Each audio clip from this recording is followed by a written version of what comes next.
नमोदाय जय भीम संगनवामी दोस्तों। स्वागत है आपका समर दस्तक में। मैं summer doctor JP Singh Ambedkar. आज हम हमारे कुछ साथियों चर्चा करेंगे। स्टूडियो में हमारे कुछ साथी उपस्थित हैं और जिसमें कई साथी आएंगे, आपको जैसे जैसे आएंगे आपको इंट्रोड्यूस कराएंगे। इसी क्रम में मैं आपको बता दूं कि आज कुछ नागपुर जो दीक्षा भूमि है उसके जो कहा जा रहा है कि 10 लाख से 20 लाख से भी अधिक वहाँ समण इकट्ठा होते हैं, तो वो क्या मैटर होता है और क्यों इकट्ठा होते हैं, उस तरह विस्तार से चर्चा साथियों से लेंगे। आखिर क्यों उसका महत्व है। और जैसे कि हमने सुना है कि उसके लिए कहा जाता है कि सारे सारे तीर्थ एक बार और दीक्षा भूमि बार बार, तो ऐसा हमने काफी सुना है, वायरल हुआ है। तो अभी हमारे बीच में कटकेसर, जो समण कटकेसर नागपुर महाराष्ट्र से है, वे हमारे बीच में उपस्थित हैं। तो मैं सबसे पहले उनका ही स्वागत करूंगा। स्वागत है कटकेसर, आप आइए प्लीज और जी सर, अपना संगम परिचय दीजिए। नमामि, जय भीम, नमो बुद्धाय। जी सर। कटकेसर, ये आपसे ही बात शुरू करते हैं चूंकि आप आ गए हैं। तो जैसे कि हमने सुना है कि अभी नागपुर की धरती जो दीक्षा भूमि के नाम से बहुत फेमस है, उसमें 20 लाख से भी अधिक वहां समणों के इकट्ठा होने का कार्यक्रम रहता है। तो थोड़ा हमारे दर्शकों को सर ये बताएंगे कि आखिर ये क्या कार्यक्रम है, क्यों इतनी बड़ी संख्या में वहां समण इकट्ठा होते हैं, क्या है सर, थोड़ा सा प्रकाश डालिए प्लीज। जी सर, आपके चैनल के जो जितने भी स्रोत है और आपके जितने भी ऑर्गेनाइजिंग की टीम है, उनको मैं साधुवाद देता हूँ। संगम नमामि बोलता हूँ, जय भीम, नमो बुद्धाय करता हूँ। तो ये जो बाबा साहब ने जो शुरुआत की है नागपुर में धम्म दीक्षा की, और ये धम्म क्यों दिया, इसके पीछे पहले थोड़ा सा बताता हूँ कि नागपुर में ही क्यों लिया और ये जरूरी क्यों है। बाबा साहब ने खुद का धर्म क्यों नहीं स्थापित किया, या इतने सारे 11 बड़े बड़े धर्म हैं उनको क्यों नहीं अपनाया, वगैरह वगैरह। तो बाबा साहब कहते हैं कि मेरे दो हेतु थे कि मैं लोगों को महासमंत तथागत बुद्ध के धम्म में इसीलिए लाना चाहता था, क्योंकि जितने भी गरीब लोग थे, गलित गात्र लोग थे, दबे कुचले लोग थे, उनकी जीवन की आशाएं खत्म हो चुकी थी। आप देखोगे कि आज भी ऐसी स्थिति है कई राज्यों में भारत में। 75 साल होने के बावजूद भी हमारे रिपब्लिक इंडिया के, तो लोग हिम्मत नहीं कर पाते, क्योंकि उनके मन में आशा नहीं होती, होप नहीं होती। तो बाबा साहब कहते हैं कि मुझे महासमंत तथागत बुद्ध का जो कारवा मैंने इसलिए अपनाया, क्योंकि मुझे एक ही ऐसा धम्म है, एक ही ऐसा महासमन है जिसमें मुझे विश्वास नजर आया कि वो इंसान सारे हमारे जो दबे कुचले लोगों को आशा दे सकता है, होप दे सकता है। वो एक कहते हैं अपने 15 अक्टूबर, जो 14 अक्टूबर 1956 को जो धम्म दीक्षा हुई थी 5 लाख लोगों के साथ, उस वक्त को कहते हैं कि मैंने इसीलिए दिया हूँ क्योंकि आप पैसे तो कमाओगे, कई अन्य मार्ग होंगे। आप गलत गंदे मार्ग से, गलत मार्ग से किसी की लूटपाट करके भी आप पैसा कमा सकोगे, बड़े हो जाओगे, पर उसमें आपको कोई जीवन में आपने कुछ सार्थक किया ऐसा नहीं मिलेगा। आप महासमंत तथागत बुद्ध का रास्ता इसीलिए अपनाना है कि क्योंकि ये अच्छा बनने की आशा आपके मन में पैदा करती है। जैसे 10 पारामिता होती है। बहुत सारे लोग, अभी अभी हम लोग अनजाने थे, 4-5 साल पहले हम लोग किसी को नहीं जानते थे, पर आज हम लोग समन संघ में कितनी ताकत से काम कर रहे हैं। तो इसका मतलब है कि बाबा साहब ये चाहते थे कि सारे लोग जो अच्छा बनना चाहते हैं, जिनके मन में जीने की आशा जागी है, ऐसे लोग इकट्ठा आ जाना। लोगों के इन लोगों ने अगर एक जगह पर एक साथ होकर अगर ये महा दीक्षा समारोह अगर कर लिया, तो आगे जाके सही समय में क्रांति कर पाएंगे। इसलिए वो कहते हैं कि ये मार्ग सिर्फ तथागत महासमंत तथागत बुद्ध के पास था, इसीलिए मैंने अपनाया। वो ये भी कहते हैं कि ये मार्ग किस किसने अपनाया था। संत रविदास है, संत कबीर है, संत घासीदास है, गुरुचांद हरिचांद ठाकुर साहब है, या ज्योतिराव फूले है, पेरियार जी है। ये बहुजन समाज के जितने भी महासंबंध बने हैं, इन लोगों ने यही रास्ता अपनाया। इनकी आप गाथाएं, श्लोक, जो भी दोहे, जो भी आप देखोगे उनमें, और तथागत बुद्ध के महासंबंध की जो शिक्षा है, उनमें आपको एक जैसी बात नजर आएगी। तो जी। बाबा साहब कहते ये रास्ता पकड़ने से नागपुर का सेंटर मैंने इसलिए चुना, क्योंकि ये एक तो भारत का मध्य है। नाग जी। लोगों ने महासंबंध बुद्ध की दीक्षा ली थी, और इसी रास्ते पर आप अगर दोहराओगे तो आगे जाके जो भी क्रांति है, आप यहाँ से साबित कर सकते अच्छा हो। कट के सर, जी एक सर। चीज मैं ये जानना चाहूंगा कि जैसे अभी वो आपने कहा कि बाबा साहब के द्वारा वहां दम दीक्षा ली गई और उन्होंने सेंटर पॉइंट चुना और बुद्ध से भी प्रेरित थे। सर ये बताएं हमारे साथियों को कि वहां पर जो लोग जो जुड़ते हैं वो खाली बाबा साहब को मानने वाले जुड़ते हैं या और भी संप्रदाय के लोग वहां आते हैं? सर उसमें थोड़ा प्रकाश डालिए प्लीज। जी सर, जी बात ऐसी है, बहुत बढ़िया सवाल आपने किया सर, जी कि वहां पर बाबा साहब को मानने वाले लोग तो आते ही आते हैं, लेकिन आप देखोगे कि मुख्य जो समारोह होता है, मेन फंक्शन होता है, उसमें विश्व के बहुत सारे देशों के मुखिया लोग होते हैं, फिलोसोफर होते हैं, प्रोफेसर होते हैं, बहुत बड़े बड़े क्वालिटी के, जैसे अरहत मंग भी होते हैं उसमें कुछ। इस तरीके के लोग इस समारोह में आते। भारत के भारत के बहुत सारे जो लोग हैं, जो अन्य संप्रदाय के भी आते हैं, वो ऑब्जर्व करते हैं कि ऐसी कौन सी क्रांति यहाँ पर शुरू हुई थी। तो यहाँ पर कोई ऐसा नहीं कि बाबा साहब को मानने वाले लोग आते हो, बहुत सारे लोग इस आशा से आते हैं कि यहाँ से कुछ ना कुछ तो भी होने वाला है। जी सर। जी। अच्छा सर, तो सभी तरह के जो लोग आते हैं वहां पर, तो उनका वहां पर उनका मतलब क्या क्या इवेंट्स करते हैं, वो उनका उद्देश्य क्या होता है आने का सर? वहां पर नागपुर की दीक्षा भूमि जी जो सर, लोग एक आते हैं एक उनका उद्देश्य क्या रहता होगा सर? जी सर, ये उनका उद्देश्य ऐसा है कि जो मूवमेंट उनको समनों की वहां पर मिली है, महासमंत तथागत बुद्ध की, उसके प्रति वो बहुत ईमानदार होते हैं, इमोशनल होते हैं। इसीलिए अपने अपने जो श्रद्धा सुमन अर्पित करने के लिए बहुत सारे लोग आते हैं। पर एक बात वहां पर कमी नजर आएगी आपको, ऐसा मुझे महसूस होता है बार बार। ये लोग आते हैं, जत्थे में आ जाते हैं, ग्रुप में आ जाते हैं, पर बाद में जो साल भर जो उनके प्रोग्राम होते हैं वो उस तरीके से नहीं होते जिस भावना से वो दीक्षा भूमि के लिए आते हैं। अगर ये लोग जैसे यहाँ पर इकट्ठा होते हैं, यही इकट्ठा होने का भाव अगर साल भर वो निभाते हैं, तो जो भी बाबा साहब ने सोचा था उनके लिए, वो होने की बहुत संभावना है। तो ये इतना फर्क है कि वो इकट्ठा होकर नहीं रहते फिर बाद में। जी जी। अच्छा कट के सर, एक चीज वहां पे हमने सुना है कि अक्सर वहां पे जो लोग जाते हैं वहाँ चिचौली करके भी कोई बहुत स्थान बहुत फेमस है। थोड़ा सा चिचौली क्या जी है और वो स्थान क्यों फेमस है, उसमें उसके पीछे क्या है सर, वो थोड़ा सा बताएं साथियों को हमारे।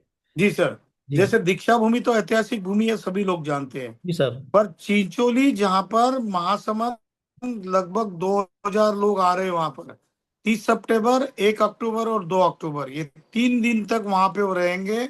इधर उधर अन्य प्लेसेस में घूमेंगे और चिचोली में रुकेंगे। वो चिचोली का ऐतिहासिक महत्व ऐसा है, एक तो जो बाबा साहब का जो मेन प्रोग्राम हुआ था धम्म दीक्षा का, उसके जो मेन जो कार्यकर्ता थे जिन्होंने आयोजित किया था, वामनराव गोडबोले जी। वो वामनराव गोडबोले जी ने वहां पर एक ऐसा केंद्र बनाया 14 एकड़ में।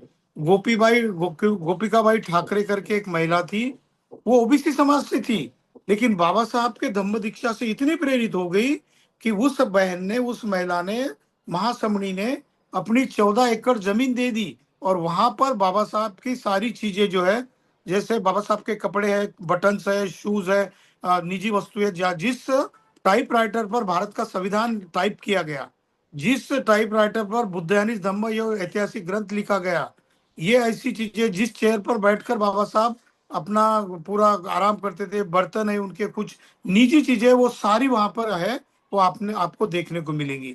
और गवर्नमेंट ऑफ महाराष्ट्र में लगभग 50 करोड़ प्लस से वो एक बहुत बड़ा इंटरनेशनल स्मारक बनाया। वहां पर रहने की, खाने पीने की बहुत अच्छी सुविधा है, वो भी वहां पर की गई है। इसीलिए वो ऐतिहासिक केंद्र है चिचोली। जी नागपुर से 13 किलोमीटर के अंतर पर है। वहां पर सर ये महासमंद लोग आ रहे हैं। हाँ सर, बहुत अच्छा सर। एक करके सर अभी क्वेश्चन एक ये है कि जैसे आपने बताया कि वह चिचौली पे महासमण लोग आ रहे हैं, तो थोड़ा सा ये समर संघ का भी आजकल बहुत ज़्यादा प्रचारित प्रसारित हो रहा है ये समर संघ, और आजकल बच्चों की जन जन के जुबानों पर ये है समर संघ समर संघ संघ। तो मैं सर ये जानना चाहूँगा, हमारे दर्शक भी जानना चाहेंगे कि आखिर इतने बड़े कार्यक्रम में समर संघ की क्या भूमिका है, वो क्या इसमें मतलब कैसे भूमिका निभाता है अपनी? असल में सर समन संघ ऐसी चीज है कि बाबा साहब ने जो अपेक्षा की थी जी कि मेरे जाने के बाद ये लोग किस तरीके से जीने चाहिए, कैसे रहने चाहिए, वो पूरी गैप समन संघ भर कर निकाल रहा है या फिलअप करने का काम कर रहा है। जी जो लोग समता में रहते हैं, इक्वालिटी में बिलीव करते हैं, एक जैसी सोच रखते हैं, ऐसे लोग यानी समन लोग हैं। धम्मपद में 5 गाथाओं में इसका उल्लेख किया है। बुद्ध को महासमन कहा जाता है। जो जितने पुरखे मैंने अभी बताए वो सारे समन परंपरा के थे। तो जी ये समन संघ जो है ये क्या करेगा, ये जैसे महासमन बुद्ध ने, जैसे संत रविदास, कबीरदास, गुरु घासीदास, ये जितने भी महासमन है, ज्योतिराव फुले, पेरियार है, इन्होंने जो सोचा था वही चीज ये समन संघ ने उठाई है। इनका कहना है कि एक जगह पे आ जाओ, इकट्ठा हो जाओ, एक जैसी सोच रखो, और अपने बीच में जितने भी बुरे काम है, जैसे काया से, वाचा से, मन से जो बुराइयां होती है, उसको हटाओ, इकट्ठा आ जाओ, काम करो, एक साथ काम करोगे तो समन संघ जो बाबा साहब ने जो सोचा था वो सपना पूरा करने का काम करना है सर। जी, कट के सर, बहुत बहुत साधुवाद। अभी यहाँ पे हमारे बीच में बने रहिएगा। हमारे बीच में अनीता राज बहन जी हैं, जो भी बहुत ज़्यादा सोशल एक्टिविस्ट है, काफ़ी काम करती हैं। अनीता राज बहन जी भी आ गई हैं हमारे बीच में। तो एक दो क्वेश्चन हम उनसे भी लेते हैं सर, उसके बाद कट के सर बने रहिएगा हमारे बीच में। आपके जी बाद सर। करके आएंगे प्लीज़। और आपने हमारे दर्शकों को काफ़ी अच्छी जानकारी दी है सर। और फिर हम पुनः आपके बीच में आएंगे। तो अनीता राज बहन जी हमारे बीच में उपस्थित है, मैं उनका स्वागत करता हूँ। अनीता राज बहन जी, आपका स्वागत है हमारे आज के इस समर दस्तक चैनल में। और जैसे कि ये अभी कार्यक्रम चल रहा है धम्म दीक्षा भूमि नागपुर का, तो उसमें काफ़ी बड़े स्तर पर लोग तैयारी वारी करते हैं, 20 लाख से भी अधिक संख्या में वहाँ साथी पहुँचते हैं समण। तो बहन जी थोड़ा सा बताइए कि क्या कार्यक्रम है ये और क्यों पहुँचते हैं वहाँ पर लोग। जी सर, बहुत बहुत धन्यवाद जी बहन जी। और बहुत बहुत साधुवाद आपको। जी सर, हम सभी लोग इकट्ठा होकर जो पूरा समर संघ है, पूरा जो समाज है, जो पूरा समर समाज है, वो 2 अक्टूबर की बहुत अच्छी से तैयारी कर रहे हैं। सभी लोग बहुत तन मन धन से लगे हुए हैं जी कि हम अधिक से अधिक संख्या में वहां पर पहुंचे, क्योंकि ये जो प्रोग्राम है दीक्षा भूमि पे तो हर साल होता है, लेकिन समर संघ के माध्यम से सभी वैसे समर ही पहुंचते हैं वहां पर सर, समर संघ के माध्यम से अधिक लोग वहां पर पहुंच रहे हैं। और जब से हम लोग समर संघ से जुड़े हैं, तब से हम अपने महापुरुषों की जो हमारी विरासत है, जो हमारे धार्मिक स्थल हैं, जो हम हमारे समनीय स्थल हैं, वो हमको देखने के लिए मिल रहे हैं। ये बहुत बड़ी बात है, क्योंकि हम लोग जाना तो चाहते थे, हम समर लोग बहन भाई सभी जाना तो चाहते थे, लेकिन एक माध्यम जो हमें मिला है वो समर संघ के द्वारा ही हमें मिला है वहां जाने का। तो वहां हम सभी लोग पहुंच रहे हैं जहां बाबा साहब ने धम्म की दीक्षा ली थी, सभी लोग इतने सारे लाखों लोगों के साथ। तो ये बहुत अच्छा मौका है हमारे लिए कि हम सभी लोग वहां अपने परिवार के साथ पहुंच रहे हैं। तो देखिए, सबसे बड़ी बात ये है कि जो समर लोग हैं वो अपने परिवार के साथ पहुंचते हैं। ये जी बहुत बहन अच्छी बात है जी, सर। ये सुनने में आ रहा है कि बहुत सारी बहनें भी पहुंच रही हैं समर संघ में, चूंकि बहनें भी बहुत एक्टिव होती हैं, ऐसा सुना जी जाता सर, है। तो क्या बहनें ही बहुत ज्यादा पहुंच रही है संख्या है वहां पर। बिल्कुल सर, बिल्कुल सर, बहनों में इतना उत्साह है, इतनी खुशी है जाने की। मतलब कुछ बहनें तो ऐसी हैं, हम भी पहली बार जब गए थे, जब से समर संघ से जुड़े, हम नागपुर और मुंबई घूमे हैं, तो उनमें इतनी खुशी है कि हमारा कोई मतलब हम पहली बार हम नागपुर जा रहे हैं और समर संघ के द्वारा ही हम जा रहे हैं। तो बहनें बहुत खुश हैं और अपने वो परिवार के साथ आ रहे हैं। सबसे बड़ी बात तो ये है कि वो परिवार के साथ वहां पर पहुंच रही हैं। जी सर। बहन जी, ये जो आपके बहनें पहुंच रही हैं वहां पर, तो क्या वहां पर कुछ भ्रमण का कार्यक्रम भी रखा गया है वहां पर, क्या कुछ ऐसा है, या सिंपल खाली दीक्षा भूमि पे दर्शन करने जाना है, क्या कैसा सीन है क्या। तो सर, अभी हम लोग 29 सितंबर को निकलेंगे यहाँ से, ट्रेन है सभी लोगों की। और 30 तारीख को वहाँ जो हमारी जो सारी व्यवस्था देख रहे हैं, कटके सर हैं और भी हमारी पूरी टीम है वहाँ पर। जी तो उन्होंने 30 तारीख को लिए हमारे पूरे नागपुर में घूमने की जो व्यवस्था की है, वहां पर रुकने की व्यवस्था, खाने की व्यवस्था, बहुत ही शानदार व्यवस्था है। अब से पहले भी हम गए हैं, नागलोक में भी गए थे, इतनी अच्छी व्यवस्था हमने कभी कहीं देखी नहीं, कि किस तरह से लोग संग में रहते हैं, साथ साथ रहते हैं, साथ साथ खाते बैठते हैं। तो वहां जो घूमने का हमारा प्रोग्राम है वो 30 उसका है, सितंबर का। तो वहां पर सभी बहनें घूमेंगी और जहाँ की जो भी हमारी वहाँ की जो स्थल हैं, जो हमारे धार्मिक स्थल हैं, उनको हम देखने को हमें पहली बार वो मिलेंगे। तो बड़ी जी खुशी है इस बात की बहनों में। बहन जी, एक चीज मैं थोड़ा सा चाहूंगा कि हमारे जो बहनें, जो दर्शक रूप में जो बहनें हमारी जुड़ी हैं इसमें समय, तो उनके लिए आप क्या कहना चाहेंगे कि वो वहां पे जाएं तो क्यों जाएं, उनको क्या फायदा होने जा रहा है वहां पर, और क्या उनको फायदे पहुंचेंगे, उनके लिए क्या आप क्या संदेश देना चाहेंगे बहन जी। सर, ऐसा है, अभी तक जो हमारी बहनें हैं वो इधर उधर भटक रही थी, ये कह लीजिए कि कहीं ना कहीं जानकारी ही नहीं थी। अब जैसे जैसे बहनों को जानकारी बढ़ रही है कि हाँ हमें नागपुर क्यों जाना है या हमें मुंबई क्यों जाना है, या जो भी हमारे और धार्मिक स्थल हैं कि वहाँ क्यों जाना है। क्योंकि वहीं से जो बाबा साहब ने शुरुआत की थी हम लोगों को इकट्ठा रहने के लिए, और हम लोगों को अच्छी, जो बाबा साहब ने धर्म की दीक्षा ली थी, तभी तो हम लोग ले पाए, तभी तो हम कहते हैं ना, हम जो बुद्ध को मानते हैं या हम किसी भी मत को मानते हैं, तभी तो हम मान पाए, क्योंकि हमारे महापुरुष ने वो काम हमारे लिए वो करके गए, तभी हम वो हमने सीखा और तभी हम उसको कर पाए। तो बहनों में अब जागरूक, बहुत हमारी बहनें इतनी जागरूक हो गई हैं, जो डेली हमारी मीटिंग चलती है समर संघ की, समर सहेली, थर्सडे फ्राइडे और संडे को, आज भी संडे है तो आज भी हमारी एक मीटिंग होने वाली है। तो बहनें उसमें खूब डिस्कस करती हैं, बहुत बहुत खुश हो रही हैं कि हाँ हमें नागपुर जाने का ये अवसर मिल रहा है। तो बहनें बहुत खुश हैं सर। ठीक है बहन जी, बहुत बहुत साधुवाद। अभी बने रहिए हमारे बीच में, बीच में अभी हम फिर आपके पास आएंगे। जी हमारे सर, बीच जी में सर। एक हमारे गेस्ट और आ गए हैं। समर सुधीर सर भी हमारे बीच में उपस्थित हो चुके हैं। तो आप लोगों से फिर अभी हम और चर्चा करेंगे। इससे बीच में आपको रोकते हुए हम चाहेंगे, समर सुधीर सर यदि जुड़ गए हैं तो कृपया आए, और सर थोड़ा सा आप ये थोड़ा प्रकाश डालें कि आखिर क्या है ये मेला, क्या है ये समणों का कुंभ, समणों का मेला, इसके बारे में थोड़ा प्रकाश डालिए सर जरा। इसके बारे में सुना बहुत है लेकिन अभी हमारे दर्शकों को भी पूरी तरह क्लियर नहीं है। तो क्या है ये समणों का मेला सर, इसमें थोड़ा प्रकाश डालें सुधीराज सर। पूरे महाभारत में, महाभारत मतलब भूटान और बांग्लादेश, पाकिस्तान, बर्मा, अफगानिस्तान, ऊपर नेपाल, और ये जितने भी हमारे आसपास के जो छोटे छोटे कंट्री हैं, इन सब पे जब पूरा देश हमारा था ये, और हम इसको महाभारत बोलते थे, खासतौर से सम्राट अशोक के समय। अभी तो खैर ये खाली भारत रह गया, छोटा भारत रह गया। तो उस समय यहाँ समणों के प्राचीनतम पुरातन सारे मेले होते थे। सन्निपात बाहुल करते थे, उनकी सभ्यता, उनकी संस्कृति, वो सारी समण संस्कृति, समण सभ्यता और उसके मेले, समण मेले। पर चूंकि वो सब हमारे ही होते थे, इसलिए कभी हमने उनका नाम समण मेला या समण सभ्यता या समण संगति या समण सन्निपात बाहुल या समण दीक्षा या समण गुरु या समण महागुरु या समण महाभारत ऐसा नहीं बोला हमने, क्योंकि बोलने की आवश्यकता भी नहीं। ये सारे मेले हमारे इकट्ठे होने के, हमारे खुशी के, हमारे मिलने के, हमारे दुख बांटने के पुराने तरीके रहे हैं। भारत में जितने भी पुरातन मेले हैं, जितने भी पुरातन संगतियां हैं, जितने भी पुरातन परंपरा हैं, वो सब समणों की हैं। कोई अगर व्यक्ति ये कहता है कि ये समणों की नहीं है और किसी वमण की है, तो हम उसे चैलेंज करते, प्रूव करके दिखा दे। कोई प्रूव नहीं कर सकता, क्योंकि जिसकी सभ्यता होती है उसी की सारी सारी संस्कृति होती है।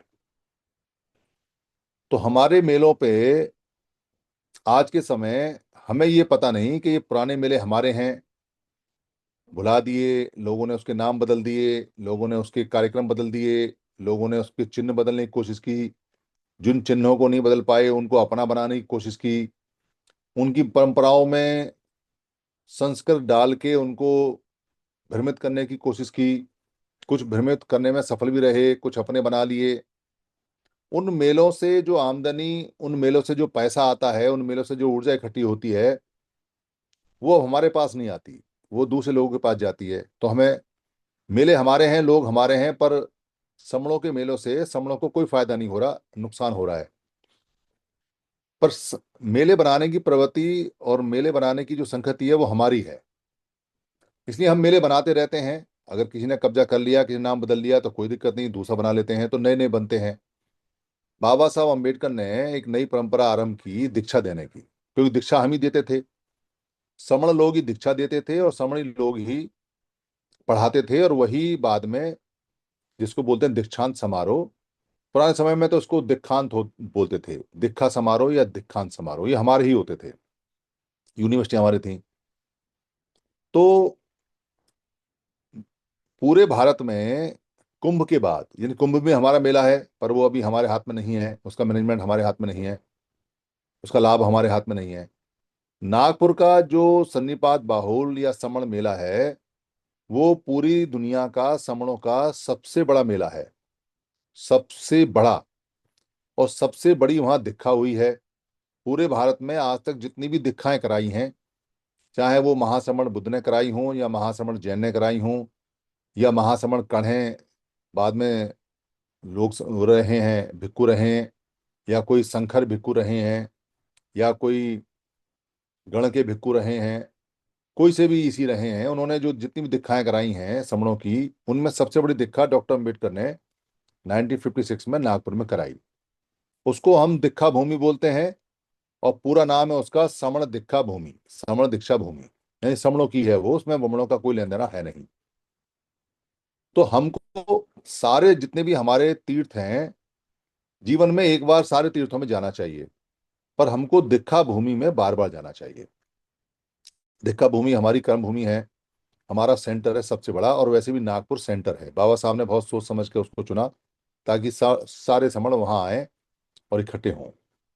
तो जितने भी हमारे नौजवान हैं जो वहां पहुंचने वाले हैं और जो पहुंचेंगे, अपने अपने एक तरह से फूल लेके, हम ये कह सकते हैं आज की भाषा में जैसे कावड़ चलती है, तो बहुत सारे जो लोग वहां पहुंचेंगे, उन सबका वो मरकज है, केंद्र है, सेंटर है। तो वो हमारा खाली एक दिक्खा का ही सेंटर नहीं है, वो हमारा सन्निपात बहुल का सबसे बड़ा सेंटर है।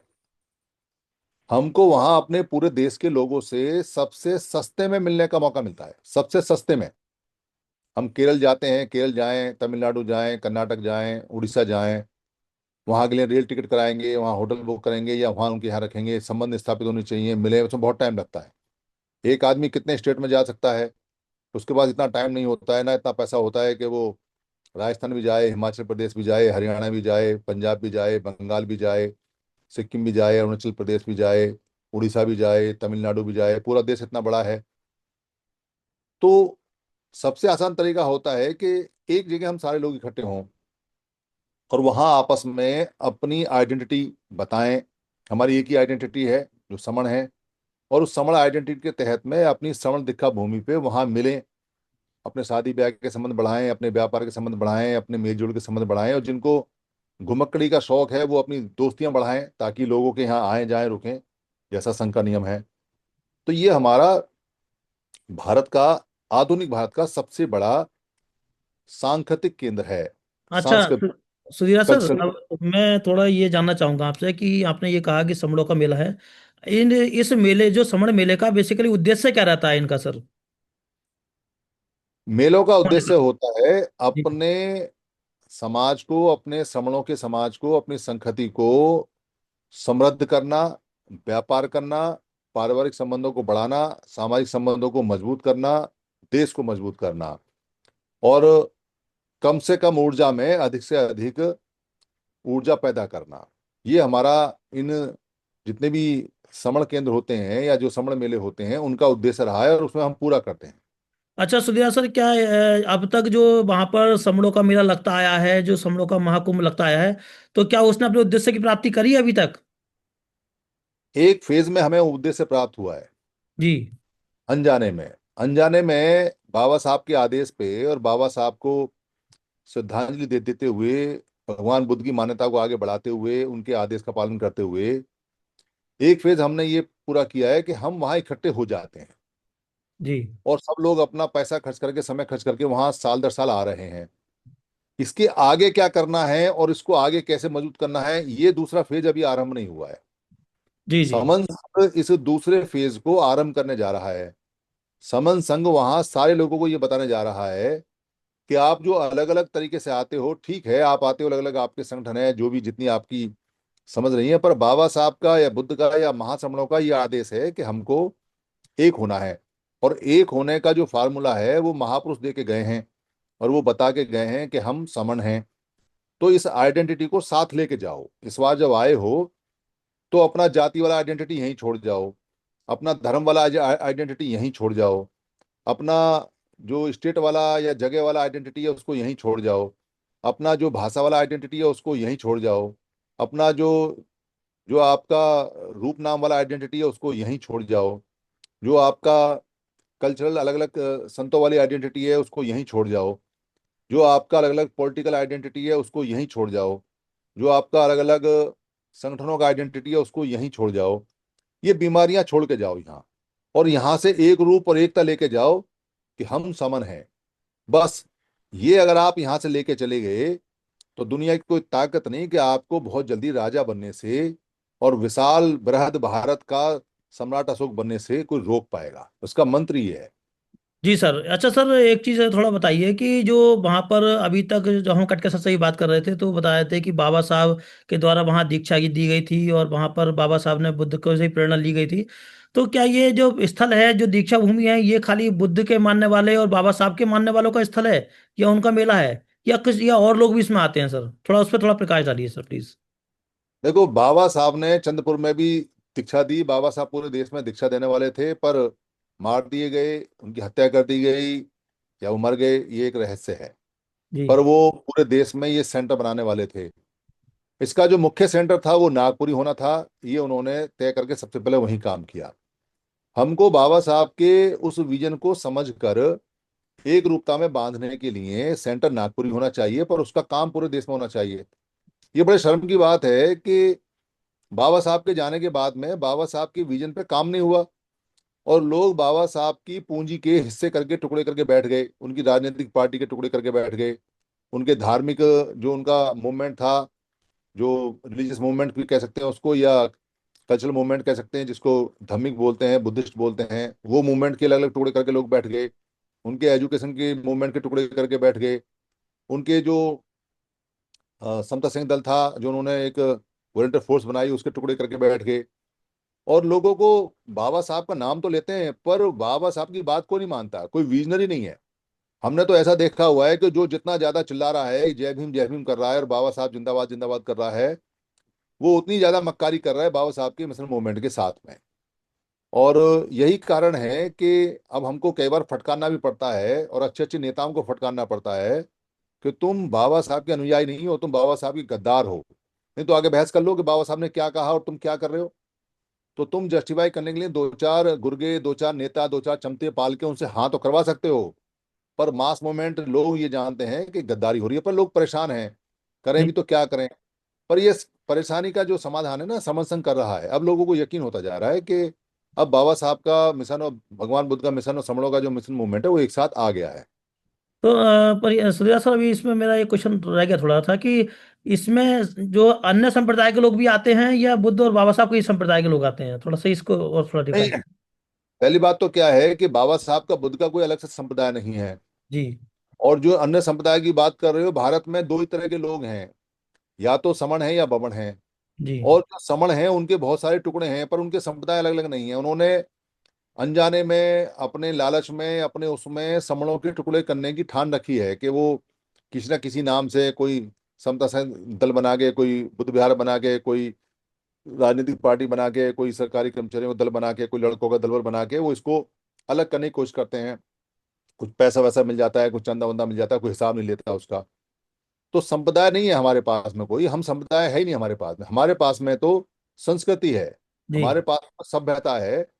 संप्रदाय दूसरे लोगों के पास हो सकता है, पर समणों के पास में एक ही है। बस आप इसको अगर संप्रदाय कहना चाह सकते हो तो कह सकते हो, पर संप्रदाय शब्द बहुत छोटा होता है। हमारी सभ्यता और संस्कृति इतनी विशाल है समणों की, कि उसमें ये छोटे मोटे जो लोग हैं जिनको आज आप संप्रदाय बोल रहे हो या अलग अलग बोल रहे हो, जैसे कोई संतों का डेरा है, कोई अलग किसी बाबा का आश्रम है, कोई कुछ है, अल्टीमेटली आप इनसे पूछोगे कि भाई तू कौन है, तो वो बता नहीं पाएगा क्या है क्या नहीं। फिर आप उनसे पूछोगे कि अच्छा ये बता समण है या वमन है, तो क्या बोलेगा? कहेगा मैं समण हूँ। तो अल्टीमेटली उसको आना पड़ता है। कोई कहे जी मैं रविदासी हूँ, कि भाई ठीक है, रविदासी तो आज आए हैं, रविदास जी तो आज आए हैं। आप रविदासी उनके आने के बाद हो सकते हो, 500-600 साल से आप रविदासी हो, पर उससे पहले क्या थे, और खुद रविदास जी क्या क्या थे। तो उसको कहना पड़ेगा कि वो वमन नहीं थे, और वमन नहीं थे तो फिर समण थे। तो जी। वहां संप्रदाय नहीं आते, वहां पर नेता टाइप के लोग आते हैं, जो लोगों को बगलाने के लिए अपने बिल्ला पोस्टर वगैरह लगाते हैं। उन्हीं से लड़ना है हमें। ठीक है सूर्या सर, एक मैं क्वेश्चन करूंगा, उसके बाद फिर बाद में दोबारा से आपको लूंगा, आप बने रहिएगा। अभी लास्ट में क्वेश्चन अभी कर रहा हूँ आपसे कि इतना चूंकि आप समर संघ को लेकर चल रहे हैं, काफी मतलब कार्यक्रम कर रहे हैं, इस पूरे कार्यक्रम में समर संघ की भूमिका क्या रहती है, वो थोड़ा सा बताइए, और उसका उद्देश्य कैसे उसको सफल करेगा, उसको कार्यक्रम को। समर संघ की क्या उद्देश्य भूमिका रहेगी सर? नहीं, समन संघ का एक ही उद्देश्य है बस। समन संघ के क्या वो लोगों के बहुत सारे उद्देश्य हो सकते हैं। किसी को सत्ता चाहिए, किसी को धर्म चाहिए, किसी को पैसा चाहिए, किसी को पावर चाहिए, किसी को पद चाहिए, किसी को पोस्ट चाहिए। पर समन संघ का एक उद्देश्य है कि समन संघ ये चाहता है कि भाई हमको तो ये बता दो कि तुम्हारी पहचान क्या है, जी। तुम समण हो या बमण हो। हमारा तो एक छोटा सा क्वेश्चन रहता है। नागपुर में भी जो हमारे यहाँ 4-5 हजार लोग पहुंचने वाले हैं नागपुर में, वो सभी समणों से कहेंगे कि भाई ठीक है, आप कहीं के भी हो सकते हो, आपका कोई मत हो सकता है, आपका कोई मतांतर हो सकता है कि आप बुद्ध के अनुयायी ना हो के फिर भी यहाँ आए हो सकता है कि आप डॉक्टर अम्बेडकर के भी अनुयायी ना हो के फिर भी यहाँ आए हो, और आपका कुछ खाना पीना हो सकता है, आपकी भाषा अलग हो सकती है, आपका राजनीतिक पार्टी अलग हो सकती है, आपस में आप लड़ते भी हो, एक दूसरे को गाली गलौज भी देते हो, जूतम पत्रम भी करते हो, टुकड़े टुकड़े भी आप रहते हो, पिटते भी हो, आपकी खूब पिटाई होती है, आपकी बहन बेटी के साथ खूब बलात्कार भी होते हैं, सारी बात अलग है। पर हमें ये बता दो कि आपकी पहचान क्या है, और पहचान में ये बताओ कि आप समण हो या बमण हो। हमको वो छोटी मोटी पहचान नहीं चाहिए जो कोई काम की पहचान है जिसको आप कास्ट बोलते हो, या कोई मजहब की पहचान है जो आप मानता मान, वो नहीं चाहिए हमको, वो तो टेम्परेरी है। हमको बताओ कि आप समण हो या बमण हो। और फिर हम वहां ये पूछेंगे कि भाई जब आप नागपुर में आए हो और दूसरे के संघों को गाली बकते हो, आपका संघ कहाँ है? तो ये आपका संघ है, इसको पकड़ो। आप संघ को मानो या ना मानो, संघ में आओ ना आओ वो आपकी इच्छा है, पर आप समण हो इतना जान लो। ठीक ये है हमारा सर, उद्देश्य बहुत बहुत साधुवाद सर। अभी बन रही है सर सुविधा सर हमारे बीच में। अभी आपसे एक बार फिर आपसे थोड़ा जानकारी लेंगे। अभी कटके सर जो हमारे बीच में उपस्थित हैं, मैं फिर दोबारा पुनः चाहूँगा कि जो ये कटके सर नागपुर से ही बिलोंग करते हैं, तो सर मैं ये जानना चाहूँगा कि जब 20 लाख से भी अधिक वहाँ सामान इकट्ठा हो जाते हैं, तो उनके वहाँ पर ठहरने की, रहने की, वहाँ पर जो लोग जो पहुँचते हैं उनके वहाँ मैनेजमेंट मैनेजमेंट कैसा होता है सर, वो इतने लोगों का, और कौन करता है मैनेजमेंट सर? थोड़ा उसमें सर प्रकाश डालिए कटके सर, प्लीज आप आइए सर। नहीं सर, सर ऐसा है, ये जो मैनेजमेंट जो होता है, सारी यंत्रणा, गवर्नमेंट की यंत्रणा, वहां पर लगभग 450 बुद्ध विहार है। और नागपुर के लोगों की एक खासियत है, भले ही वो अलग अलग रहेंगे, लेकिन दीक्षा भूमि के वक्त और इस प्रोग्राम के वक्त, महासमारोह के वक्त, वो क्या करते हैं, अपने घर खुले कर देते हैं लोगों को। जैसे अपने घर में एक रूम में 4-5 लोगों को वहां पर रखेंगे, उनको खाना देंगे, और हर जगह पर खाना वगैरह होता है। हम लोग जो समन लोग सारे राज्यों से जो आ रहे हैं, जो बाबा साहब अम्बेडकर के नाम का जो एक महासमारोह का एक स्मारक है चिचोली में, वहां पर लगभग 1,500-2,000 लोगों की ठहरने की, खाने पीने की एकदम अच्छी व्यवस्था है। वहां पर व्यवस्था होती है हमारी, हम लोग जो आ रहे हैं उसमें। बाकी के लोग तो, कुछ ही लोग तो ऐसे होते हैं, देहातों से आते हैं, बस अपना बिस्तारा लेके आते हैं, एक चादर लेके आएंगे और वही ग्राउंड पे सो जाते हैं रात को। आप रात के समय देख लेना दीक्षा भूमि का नजारा, जिधर उधर आप लोग वहीं पे सोए हुए नजर आएंगे, क्योंकि खाना परोसा जाता है फ्री में जिधर उधर। और ज्यादा से ज्यादा चीज होती है सर, वहां पे बहुत सारी, पिछले साल 20 करोड़ की किताबें बेची गई थी। तो ये वाली चीज है। ये दीक्षा भूमि अभी समनों की दीक्षा भूमि बन गई है। और समन संघ यही चाहता है कि हमारी पहचान जो है समन करके, ये पहचान अगर ले जाओगे ना यहाँ से, और समनों की दीक्षा भूमि, अगर ये आइडेंटिटी लेके जाओगे, तो उसको कोई हाथ नहीं दिखा सकता, वही कोई चैलेंज नहीं कर सकेगा। ये पहचान हमें वो भीड़ से लेके जानी है, खाने पीने की, रहने की सारी व्यवस्था हमारी भी होगी सर, अच्छे क्वालिटी की होगी। जी सर, बहुत बहुत साधुवाद सर। एक मैं लास्ट में आपसे ये चाहूँगा सर कि हमारे जो भी दर्शक हैं, जो भी हमारे सर या बहन जी या बुजुर्ग और बच्चे सुन रहे होंगे, आप उनके लिए आप क्या संदेश देना चाहते हैं सर 2 अक्टूबर के कार्यक्रम के बारे में, उनको और उनके निमंत्रण के बारे में आप उनको क्या मैसेज देना चाहते हैं, वो प्लीज़ अपना दे दीजिए प्लीज़ सर। सर मैं तो यही मानता हूँ कि देखो, सारे महासमन जो है ना, बुद्ध से लेके तो संत कबीर, संत रविदास, बाबा साहब, पेरियार, फूले जी, घासीदास, सारे लोग, गुरुचांद हरिचरण ठाकुर, इनको मानने वाले लोग हो, अगर आप दीक्षा भूमि को आओगे ना, तो जैसा आपको वो 33 करोड़ वालों में आपको 5 करोड़ लोगों को गंदे पानी में नहाने का वहां पे दुख मिलता है, वैसा नहीं, यहाँ पर सुकून मिलेगा। यहाँ पर आने के बाद आपको मैं गारंटी देता हूँ कि ऐसा लगेगा कि इस जगह को मैं यहाँ पर क्यों नहीं आया, क्यों नहीं आई मैं, और इसके बाद मैं जिंदगी में बार बार यहाँ पर आऊंगा, आऊंगी। ये आपको आशावाद महसूस होगा, क्योंकि वहां पर कुछ भी गलत बात नहीं होती, किसी का जेब नहीं काटा जाता, किसी को गाली नहीं दी जाती, सारे लोग एक जैसे रहते, किसी के ऊपर कोई आपत्ति रहती, खुलकर लोग बुलाकर बोलते कि हमारे यहाँ से स्टॉल से खाना ले लो, हमारे हम किस मदद को आएंगे पूछते रहते हैं। ये जो व्यवहार है समता का, इक्वालिटी का, बंधु भाव का, ये दीक्षा भूमि में मिलेगा। इसीलिए आपको बार बार आना चाहिए, ऐसी भावना यहाँ से आप ले जाओगे। यही विचार दीक्षा भूमि से मिलेगा सर आपको। बहुत बहुत साधुवाद कटके सर, धन्यवाद आपसे, आपने मैसेज दिया। अभी हमारे बीच में समन अनिता राज बहन जी भी उपस्थित हैं। मैं अनिता राज बहन जी से भी अनुरोध करूंगा कि अंत में कि आप भी बहन जी आने अपने समण बहन जियों के लिए क्या आप संदेश देना चाहती हैं बहन जी, वो प्लीज आप मतलब प्रकाश डालिए। जी सर, जी बहन जी। मैं अपने सभी बहनों से, जो भी हमारी समण बहनें हैं, चाहे वो कहीं से भी हैं, किसी भी क्षेत्र से हैं, मैं यही कहना चाहती हूँ कि आपको अपने परिवार के साथ नागपुर दीक्षा भूमि पर जरूर आना चाहिए। किसी वजह से आप इस बार नहीं आ पा रहे हैं तो अगली बार आप जरूर आइए। वैसे अभी टाइम है हमारे पास, 2 महीने हैं पूरे। अभी जो रिजर्वेशन हो रहे हैं ट्रेन के, तो आप करा सकती हैं। तो अधिक से अधिक संख्या में वहां पहुंचे, वहां जाकर देखें कि सच्चाई क्या है। सच्चाई वो नहीं है जो आपको दिखाई जा रही है। असली सच्चाई वो है जब आप वहां जाएंगे, आपको आपके अपने समण बहन भाई, समण परिवार जब मिलेंगे वहां पर, जब आप सबसे मिलेंगे वहां पर जाकर, तब पता चलेगा कि यहाँ पे हम सब इकट्ठा होने किस लिए आए हैं। बाबा साहब ने एक संदेश दिया, हमको बताया कि हमें संगठित होना है। तो वास्तव में हम वहाँ संगठित, वो हमारी संख्या बल जब दिखता है तो हमें ऐसा लगता है कि हाँ, हम संगठित हो रहे हैं। तो मैं सभी बहनों से ये कहना चाहती हूँ कि जैसे आप और जगह घूमने फिरने जाते हैं, वैसे ही इसको सिंपल तरीके से लेकर चलें। ऐसे ना लेकर चलें कि हमें नागपुर जाना है जो इतनी दूर है, या हम वहाँ क्या करेंगे। नहीं, आप और भी जगह घूमने जाते हैं, छुट्टियों में जाते हैं, हिल स्टेशन जाते हैं, या जिस भी मत को आप मानते हैं वहां भी जाते हैं, तो हम्म। आप इसको वैसे ही लेके चलें। अगर बाबा साहब को अगर जरा सा भी आप समझती हैं, जरा सा भी मानती हैं, तो आपको दीक्षा भूमि जरूर आना चाहिए अपने परिवार के साथ। क्योंकि जब तक हम वहां जाएंगे नहीं, पहुंचेंगे नहीं, देखेंगे नहीं, दूर से हमें कुछ पता नहीं चलेगा। इसलिए बस सभी बहनों से ये आग्रह है कि वहां पहुंचे अधिक से अधिक संख्या में। और मैं समण हूँ, जो हमारी मूल पहचान है, उस पहचान को अगर हमें पता चल गया कि हमारी मूल पहचान मैं समण हूँ, हम समण हैं, हम सब समण हैं, तो जिन जो अभी इस लोगों को नहीं पता, उन लोगों को हमें वहां जाकर वहां ये बताना है कि आप भी समण है और हम भी समण है, हम सब समण हैं। और अब हमको इकट्ठा होना है। इकट्ठा होने में ही ताकत है। इकट्ठा रहेंगे तो हम जीतेंगे, इकट्ठा रहेंगे तो हम बच पाएंगे, इकट्ठा रहेंगे तो हम अपनी आने वाली पीढ़ी को भी सुरक्षित रख पाएंगे, और उनका भविष्य हम सुरक्षित कर पाएंगे। जी सर। जी बहन जी, बहुत बहुत साधुवाद, आपने अच्छा संदेश दिया है।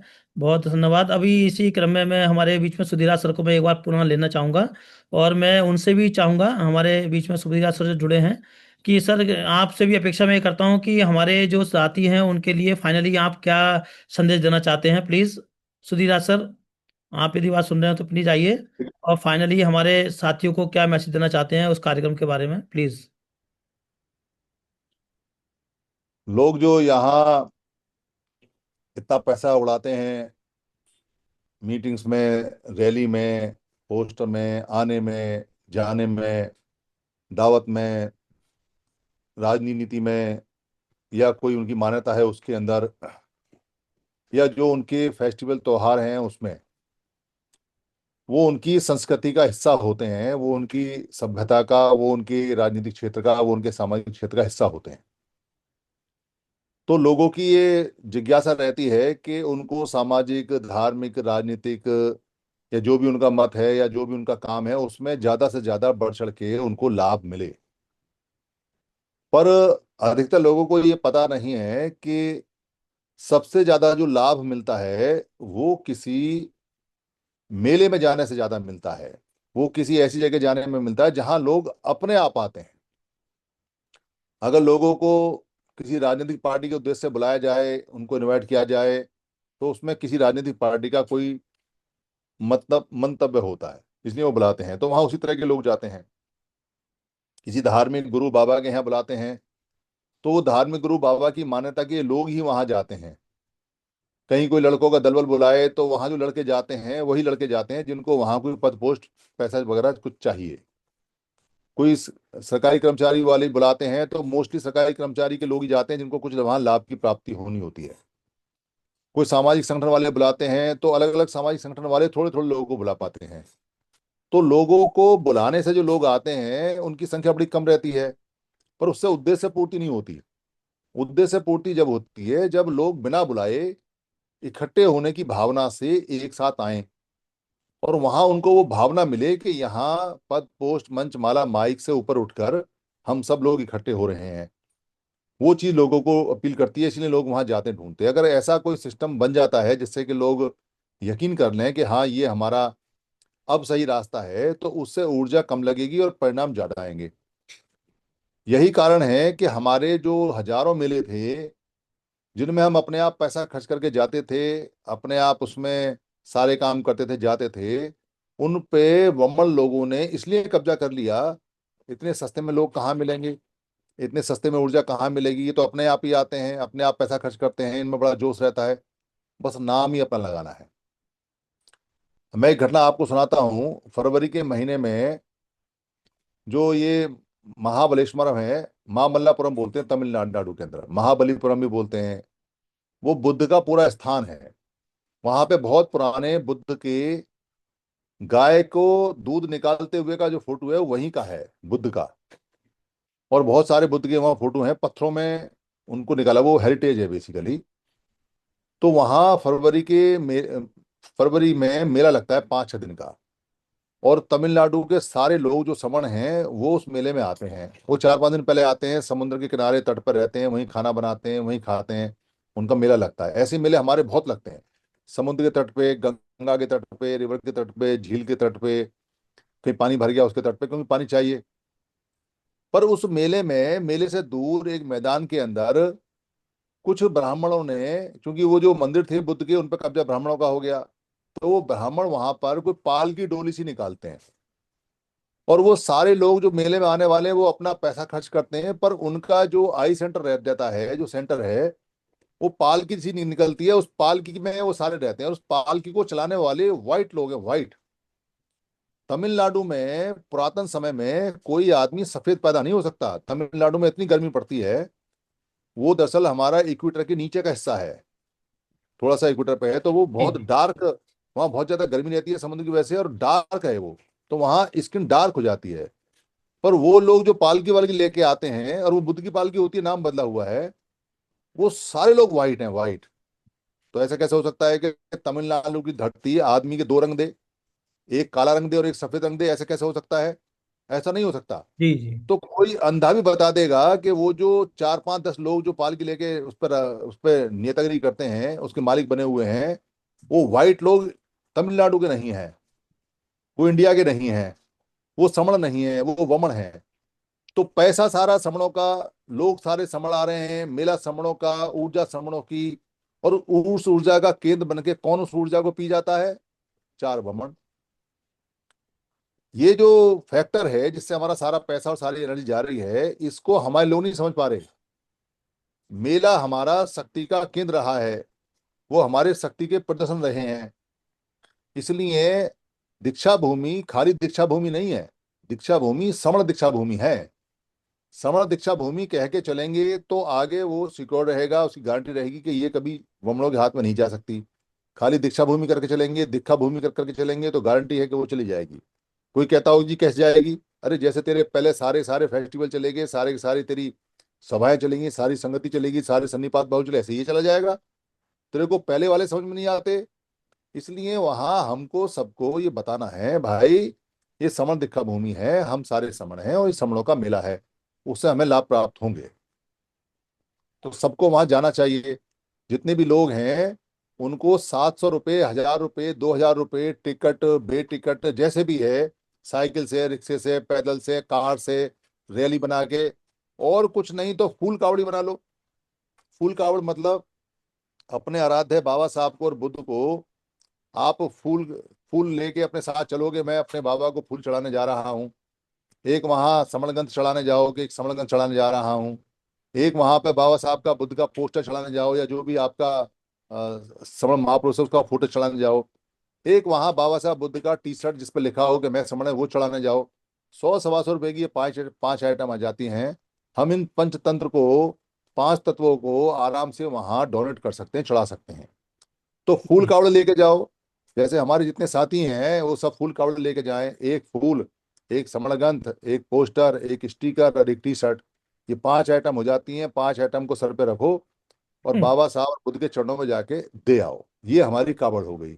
और इसकी परंपरा बनेगी तो हमारे जितने नौजवान हैं वो साइकिलों पे, रिक्शे पे, कार में अपना फूल कावड़ चलाने के लिए वहां चलें। और इसका मेला हमारा तो बना हुआ है, एक बार फूल कावड़ स्थापित हो जाएगा तो हमारा समण ग्रंथ भी जाएगा, हमारा बाबा साहब का वो भी जाएगा, और टी शर्ट गरीबों को मिलेगी। एक टी शर्ट दान करेंगे, कोई एक कर सकता है एक करे, कोई 10 टी शर्ट करता है 10 करे। हमारा समण संघ भी जाएगा, हमारा क्या बोलते हैं प्रचार भी होगा, प्रसार भी होगा, और बाबा के नाम पे हम एक कपड़ा भी दान करके आएंगे। तो ये सब चीजें करनी पड़ेंगी, के बिना बात बनेगी नहीं।